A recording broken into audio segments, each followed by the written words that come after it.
pukul 6 waktu Indonesia Tengah. RRI ND menyiarkan Warta Berita.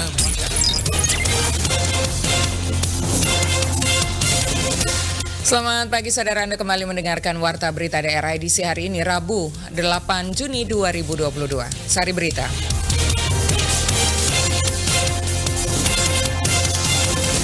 Presiden Joko Widodo menyampaikan 2 kali undangan untuk Bupati ND berkunjung ke istana.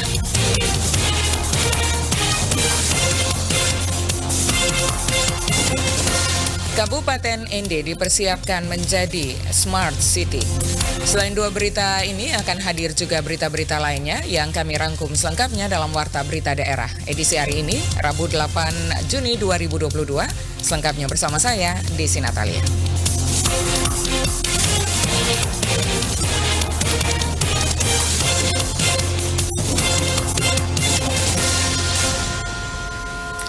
Pendengar, kita mulai berita pertama. Kedatangan Presiden Joko Widodo ke Kabupaten ND pada tanggal 1 Juni 2022 lalu memberikan kesan yang baik bagi masyarakat Kota ND. Sebagai bentuk penghormatannya, Presiden Joko Widodo mengundang Bupati ND ke Istana Negara.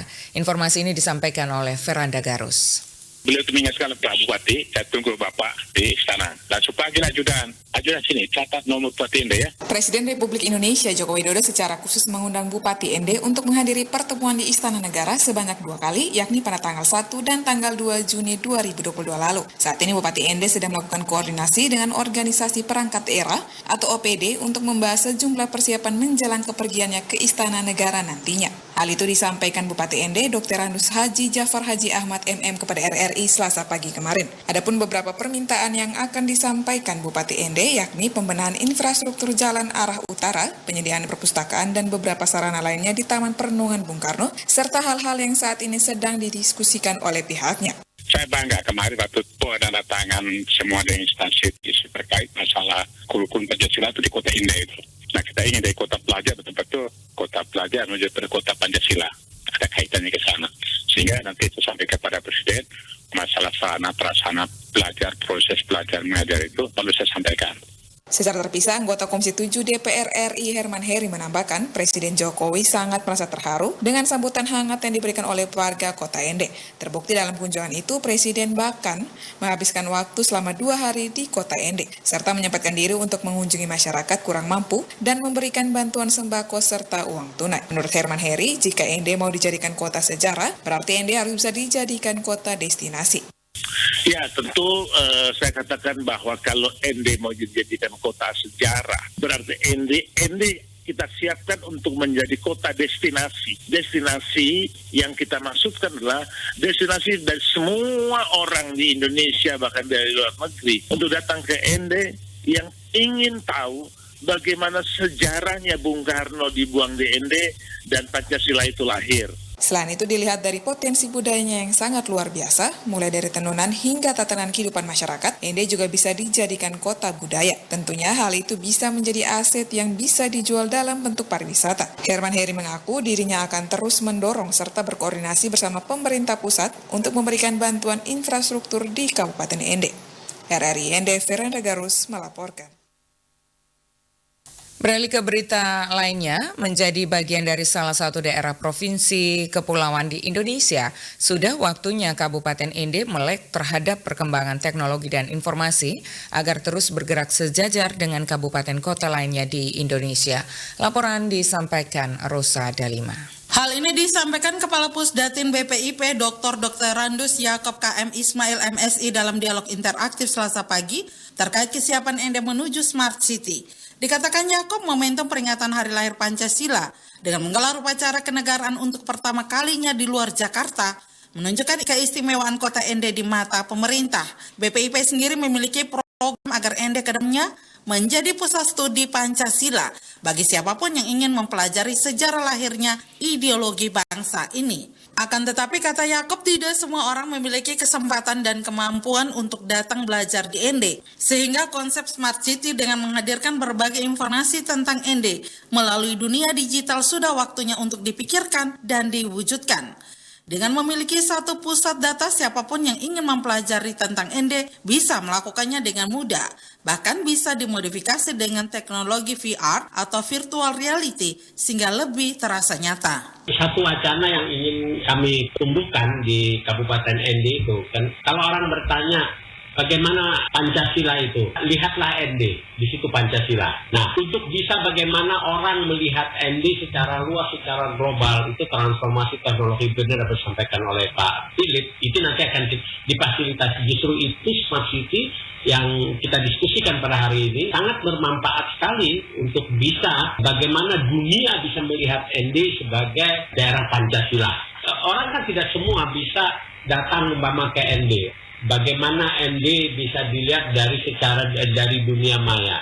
Nah, ini kan perlu ada satu komunikasi digital yang bisa dilihat, yang orang juga bisa berkomunikasi secara interaktif. Sekarang ada teknologi yang metaverse itu, jadi mungkin dengan orang bisa melihat gitu ya, dengan kacamata, bisa dengan keadaan yang sebenarnya begitu. Seolah-olah berada di ND begitu ya. Ini kan artificial intelligence bisa kita jalankan. Lebih lanjut, Yaakob kemukakan dalam upaya mewujudkan konsep tersebut, perlu koordinasi dari semua kementerian terkait, berkolaborasi bersama membantu ND untuk maju. Selain itu, Yaakob juga menekankan soal kesiapan masyarakat ND merubah pola pikir dari konsep konvensional menuju digital yang serba mudah, praktis, dan cepat. ND sendiri sudah memiliki modal dasar sebagai kota rahim Pancasila, sehingga bisa menjadi alasan skala prioritas pembangunan oleh pemerintah pusat. RRI ND, Rosada Lima melaporkan. Anda sedang mendengarkan Warta Berita Produksi RRI ND. Markas Komando Kepolisian Resort Mako Polres Nagekeo di Desa Aeramo, Kecamatan Aesesa, Kabupaten Nagekeo, NTT, resmi dibangun, ditandai dengan peletakan batu pertama pada Senin 6 Juni 2022. Selengkapnya disampaikan Ferry Soo. Yang sudah kita rindukan beberapa tahun yang lalu. Ini adalah sebuah berkat bagi masyarakat Nagekeo. Peletakan batu pertama pembangunan Mako Polres dan Rumah Dinas Kapolres dan Wakapolres Nagekeo berlokasi di wilayah Desa Aeramo, Kecamatan Aesesa, Kabupaten Nagekeo tersebut diawali oleh Patricio Seo selaku Ketua Suku Nataia, selanjutnya oleh Kapolres Nagekeo AKBP Yuda Pranata, diikuti Wakil Bupati Nagekeo Marianus Waja, Ketua DPRD Nagekeo Marcelinus Ajubupu, Kepala Kejaksaan Negeri Ngada Zena Sution, dan Dim 1625 Ngada Letkol Ferdinand SPDK dan Pastor Paroki Aeramo. Wakil Bupati Nagekeo Marianus Waja saat menghadiri acara peletakan batu pertama Mako Polres Nagekeo mengatakan, pemerintah Kabupaten Nagekeo pada hakikatnya mendukung pembangunan ini dan pembangunan Mako Polres Nagekeo menunjukkan bahwa ada kemajuan di bidang keamanan dan ketertiban masyarakat atau Kantipmas. Pembangunan tersebut, kata Marianus, merupakan bukti nyata perhatian negara melalui pemerintah pusat dan daerah dalam memajukan pelayanan bagi masyarakat serta pendekatan secara signifikan antara aparatur negara terhadap masyarakat Nagekeo. Atas nama pemerintah Kabupaten Nagekeo, Wakil Bupati Nagekeo juga mengucapkan terima kasih dan apresiasi kepada pemilik lahan, dalam hal ini keluarga besar suku Nataia, karena telah menghibahkan lahannya untuk pembangunan Mako Polres. Bukajo Nataia, ti nengamona wiki, pati nengamona lai, untuk rebuha anabu Nagekeo. Yang hari ini kita sama-sama melakukan seremonial adat peletakan batu pertama Mako Polres Nagekeo yang sudah kita rindukan beberapa tahun yang lalu. Ini adalah sebuah berkat bagi masyarakat Nagekeo. Sementara Kapolres Nagekeo AKBP Yuda Pranata mengatakan dengan dibangunnya Mako Polres Nagekeo akan banyak membawa harapan bagi masyarakat untuk penegakan hukum, namun tidak terlepas dari budaya masyarakat. Kapolres Yuda juga mengajak seluruh elemen untuk membangun masyarakat yang benar-benar sadar hukum, patuh dan taat terhadap segala hukum yang berlaku dan mampu menciptakan suasana kerja yang kondusif serta mampu mendorong terwujudnya kesejahteraan dan juga ketertiban masyarakat. Ya, alhamdulillah, acara ini juga menunjukkan kekompakan, kesulitan, dan sinergitas yang sangat luar biasa di Kabupaten Nagekeo. Nagekeo ini sangat hebat. Nagekeo-nya yang hebat, bukan saya yang hebat. Nagekeo-nya yang hebat. Karena bisa menerima dari luar dengan baik. Selama yang masuk bisa menghargai budaya adat istiadat, insya Allah kita akan berkembang. Jadi dengan ada ini, kami tidak bisa berkata apa-apa lagi, hanya rasa syukur dan terima kasih kepada keluarga besar suku Nataia dengan tulus, sabar, dan ikhlas telah memberikan harta, warisan, budaya, serta ilmu yang diberikan pada kami. Semoga dengan kesabaran, keikhlasan, dan ketulusan, rezekinya sesuai dengan itu. Amin.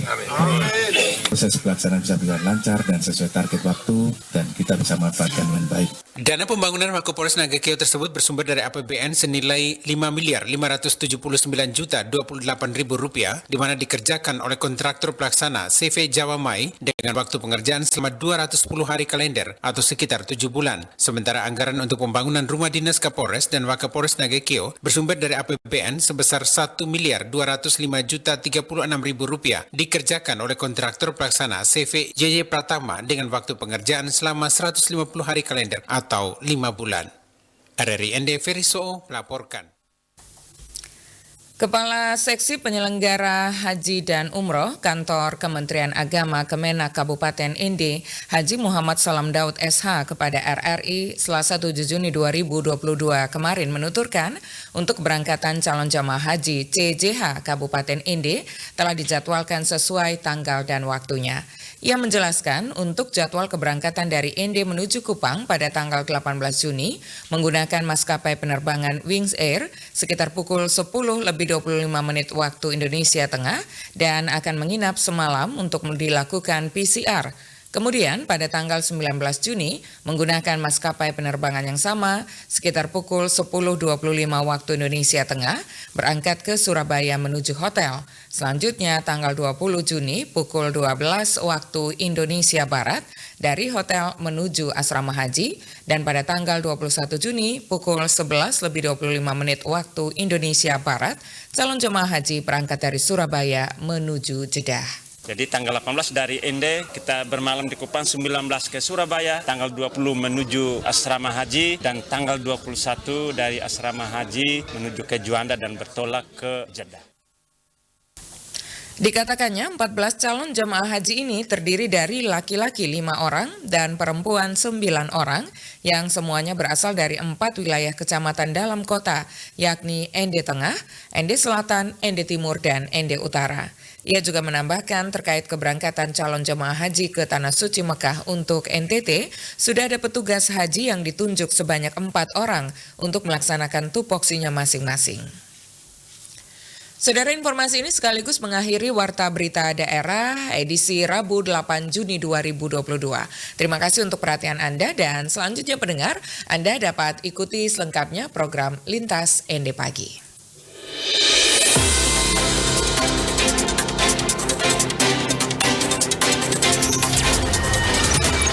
Terima kasih. Anda telah mendengarkan Warta Berita Produksi RRI ND.